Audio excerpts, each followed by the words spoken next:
Olá, meu caro amigo e seguidor. Seja bem-vindo à nossa live diária da Reflexão Matinal, onde eu convido você para irmos em direção ao nosso coração para lá, como jardineiros espirituais, elevar templos às nossas virtudes, fazendo-as crescer, florescer e frutificar, pois são elas que nos alimentam, que nos impulsionam nesta longa jornada em busca da felicidade. Jornada essa que não começou na atual encarnação, não. Já tivemos centenas, milhares de encarnações sobre o planeta, nos 5 continentes também, todas as raças. Já fomos brancos, negros, amarelos, peles vermelhas, mestiços, encarnamos como homem ou como mulher, dependendo da programação feita na espiritualidade, como esclarece o Espiritismo, que diz mais, a felicidade que a gente busca tão desesperadamente está perto. Só que para colocá-la dentro do coração, precisamos arrancar de lá a erva daninha dos vícios e defeitos. Aí que a coisa complica, né? Porque nossos vícios e defeitos derivam do orgulho e do egoísmo que nos acompanham desde que chegamos aqui no reino nominal. Então é um trabalho difícil, mas não impossível. É lento? Sim. Só que cada um vai caminhar com suas próprias pernas no seu próprio ritmo. Ninguém chega a santo ou bom espírito num passe de mágica, não. Ainda somos espíritos imperfeitos, mas temos a possibilidade de dar uma boa evoluída nesta encarnação. E para nos auxiliar hoje, neste sábado, dia 30 de maio, nós temos uma passagem dos Evangelhos. Hoje é da carta de Paulo aos Romanos, onde ele pergunta: tens fé? Tem em ti mesmo? Diante de Deus? Olhem só. Paulo faz uma pergunta que nós podemos dividir em três. Primeiro, ele pergunta: tens fé? Depois, nós temos fé em nós mesmos? E temos fé diante de Deus? É.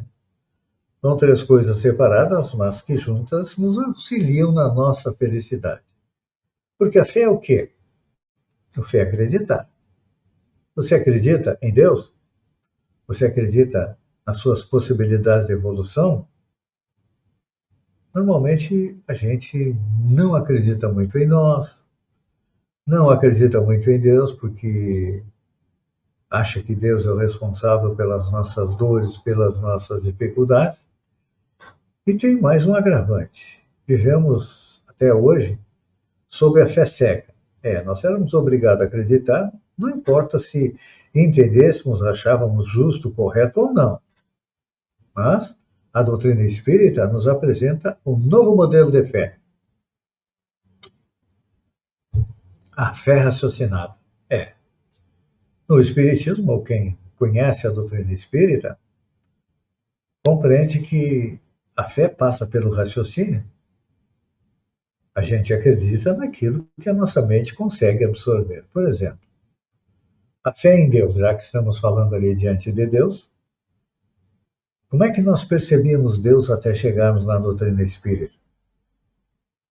Há muito tempo atrás, o nosso Deus era o Deus de Moisés, um Deus vingativo e cruel.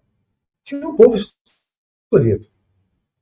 Aí Jesus mudou um pouco esta feição de Deus.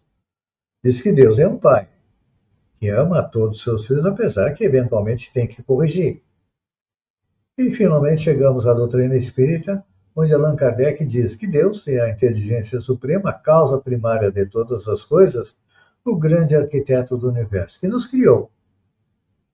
Todos os seres vivos foram criados por Deus, só que simples ignorantes. E nos deu a eternidade para a gente caminhar, evoluir. Então, há cerca de 500, 600 mil anos, nós chegamos no reino nominal. Vindo do reino animal, antes estivemos no reino vegetal e ainda antes no reino mineral. Uma longa caminhada.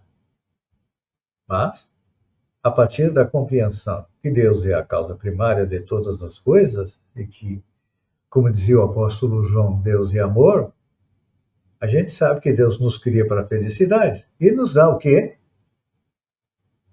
A eternidade através das reencarnações para construir. Só que devido à nossa herança do reino animal, o egoísmo e o orgulho, que são baseados no instinto de conservação, nós ainda agimos incorretamente e somos o causador das nossas dificuldades. Mas, com a fé raciocinada, a gente começa a acreditar que tem condições de chegar à tão sonhada felicidade.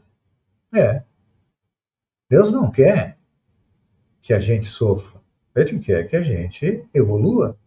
Então, nos dá as provas para nos testar e nos dá as expiações para a gente corrigir os erros do passado. Fazendo isso, com certeza chegaremos na categoria de bons espíritos. Então, você anda desalentado em relação às suas possibilidades? Acha que é um zero à esquerda? Não. Vamos trocar esse modo de pensar. Vamos pensar assim: eu sou um espírito único. Não existe outro espírito igual a mim no universo.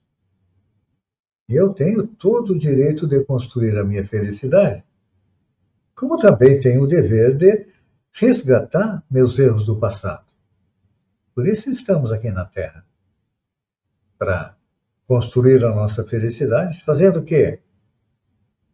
Fazendo aquilo que Kardec sintetiza como sendo a doutrina espírita: fora da caridade não há salvação.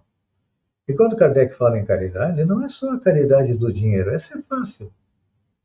Mas a caridade é dar de nós, dar das nossas virtudes para os nossos semelhantes. E a coisa complica, não é? Porque, infelizmente, todos nós temos mais defeitos que virtudes, mas nossas virtudes são como uma planta. E a gente tem que regar com boas ações para quê? Para que elas cresçam e nos levem à felicidade. Então, eu faço novamente a pergunta de Paulo: tens fé? Está na hora de acreditar que Deus quer a sua felicidade. Tem fé em ti mesmo? Está na hora de acreditar nas tuas possibilidades, porque todos nós temos as mesmas possibilidades. Só o que acontece é que, em função dos nossos erros, uns têm um pouco mais de sofrimento, outros têm menos, e finalmente, diante de Deus, nós aceitamos de bom grado tudo que Deus colocou na nossa vida, tanto bom quanto ruim, e mais. Quer construir a felicidade? Quem não quer? Então, vamos colocar em prática as duas recomendações de Jesus, que é: ama a Deus e ama teu próximo. Fazendo todo o bem possível, com certeza a nossa fé se robustece e, claro que não vai ser nessa encarnação, mas nessa vamos dar 1, 2, 3 passos com destino à felicidade, e vamos ver que, fazendo isso, o nosso coração fica mais calmo, nossa mente mais tranquila, porque estamos cumprindo as leis que regem o universo, que são as leis morais que estão na terceira parte do Livro dos Espíritos. Fazendo isso, com certeza vamos nos aproximar da felicidade. Pense nisso e até amanhã, no amanhecer, com mais uma reflexão matinal. Um beijo no coração e até lá, então.